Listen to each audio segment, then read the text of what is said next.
Hey guys, welcome back to my channel, or welcome if you're new here. I'm back in my old room, my old space. I think the last time I made a video here was when I made the video about like learning a language from scratch.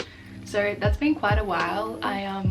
I was staying with my mum for about 6 weeks, so all the videos up until this one were filmed there, which was really nice, spending isolation there actually. I just wanted to do a little bit of a catch up before I get into the video, speak a little bit about my isolation experience, which was really positive actually. I think a lot of you guys will be able to relate in that I felt like I had a lot of time to reflect, and I had a lot of time I guess to do the things that I was putting off for ages, or that I felt like I didn't have time for a long time.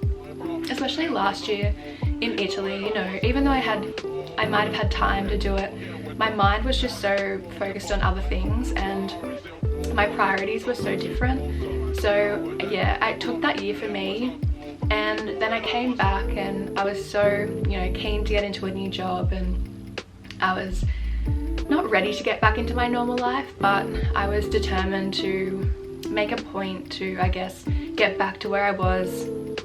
I guess financially, I wasn't working when I was in Italy, so I did really miss that financial aspect of things, like earning my own money and that kind of thing. But yeah, I'm gonna get into the video today, guys. So when I posted the video about things you should know before you went to Milan, I had a couple of you guys message me saying you wanted to know like more specifics about when you go to restaurants and the kind of etiquette you need to know when you're ordering food and things like that, and also one about restaurant recommendations and like cafes and the best places to buy pizza and pasta and everything like that. So for this video I'm going to be talking about restaurant etiquette, things you have to know, I guess, things that are important to know before you go out to a restaurant, things not to ask for, things to do, you know, that kind of thing. And then my next video will be all of my recommendations for Milan, because there are quite a lot and I feel like you guys will really love them too. So let's just get straight into this video. I'm going to start with the first thing, which is about breakfast. Italians always have a sweet breakfast. Their breakfast will be like biscuits, it'll be a croissant or some kind of brioche with like a fruit filling or a cream filling or something like that with their espresso. So that'll be their typical breakfast. You won't find many like savory things for breakfast when you go to the supermarket. There's not going to be like savory things in the breakfast aisle or anything like that. In saying that though, if you are a tourist and you're staying in somewhere that has a kitchen and things like that, it's so easy to find anything that you would, you know, find in Australia, for example, and take it home, cook it yourself. Or you can just get like a focaccia or whatever you want if you do prefer a savoury breakfast. But there are a few cafes, restaurants and things like that in Milan that I guess are designed for tourists. I wouldn't necessarily recommend them because they are quite overpriced, and you'll be able to think of the ones that I'm talking about in the sense that they're very they mark up the prices because the restaurant's like really pretty, and it's not a very Italian feel when you walk in there. So if you're going to Italy, I really recommend you guys to just try it the Italian way, just see how you like it. Even if you're not normally a sweet breakfast kind of person, just give it a try and try and live like the Italians do. So the second thing, and this is more of like a tip, a recommendation for when you are like choosing a restaurant to go to eat, for example. So I would always say never choose a restaurant that doesn't have an Italian menu.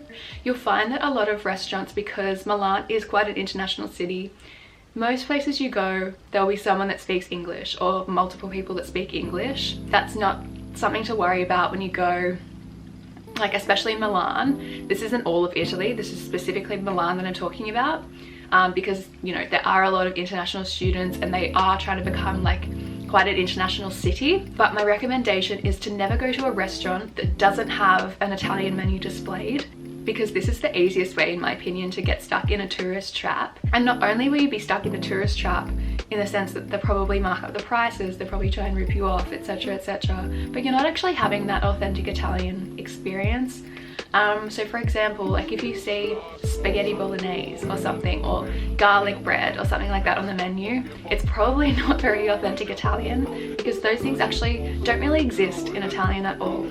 would be more like ragu, tagliatelle. So tagliatelle, if you don't know, is kind of pasta. It's like that long thin one that's kind of flat, and it's quite thick. It's like, I guess it's kind of like fettuccine but much thicker, and it's like served with, I guess it's kind of a bolognese kind of sauce. And you'll find that around Italy, wherever you go, they'll always have kind of a specialty dish. So if you want the tagliatelle ragu, then you'll find the best one in Bologna, for example. So yeah, try and avoid restaurants that don't display an Italian menu, and that kind of serve food that's typical to that region or that place.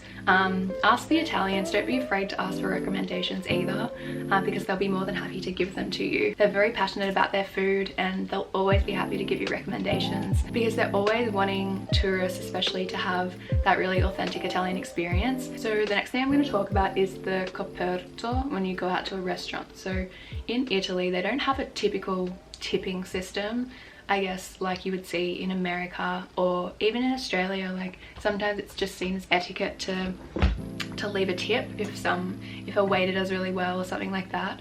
In Italy, it's a little bit different. So say for example, you go out to a restaurant, they'll usually, a lot of the time, they'll bring out, I guess, a bread basket or something like that, and you didn't order it, and you'd be like, oh my gosh, cool, a complimentary bread basket.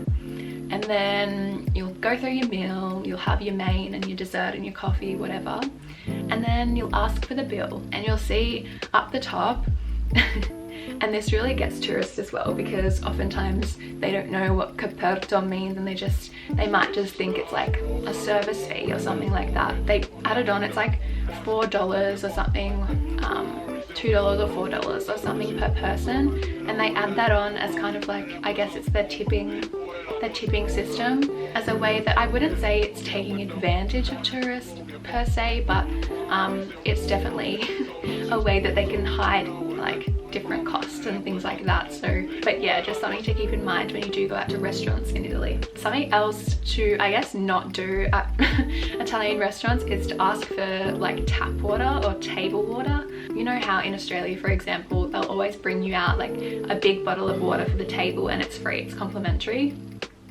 In Italy, they don't really do that, because I'm pretty sure, for one, it's actually illegal. I'm not 100% sure why. I think it might have something to do with the fact that their tap water perhaps isn't as clean as Australian tap water, and it's just like under lawful instructions that they're not allowed to serve it in restaurants. I'm not 100% sure, but I'm pretty sure someone told me that one time. Anyway, when you ask for table water or water, they'll bring you out like a bottle of water and you'll have to pay for it. So they'll always ask you for like still or sparkling. So yeah, just beware when you order like table water. It's not what you would think of it in Australia. It's not free. It's always like a bottle of water that you have to pay for. But in saying that though, and that's going to lead me on to my last tip, which is, even though you can't get tap water at restaurants, they'll often have like fountains all around the city where you can get water for free from the water fountains. And this is like 100% clean water. All the Italians drink from it. You'll see them filling up their water bottles at these like fountains all around the city, and it's perfectly safe, perfectly free, everything like that. So I found that was really good for when they're literally all around Milan. So if you run out of water and you're in the middle of the city, don't worry, because you'll find a fountain somewhere where you can fill up your water bottle, which was really, really good, really convenient, especially when you're traveling as well, like in Rome and a lot of Italian cities, they have it.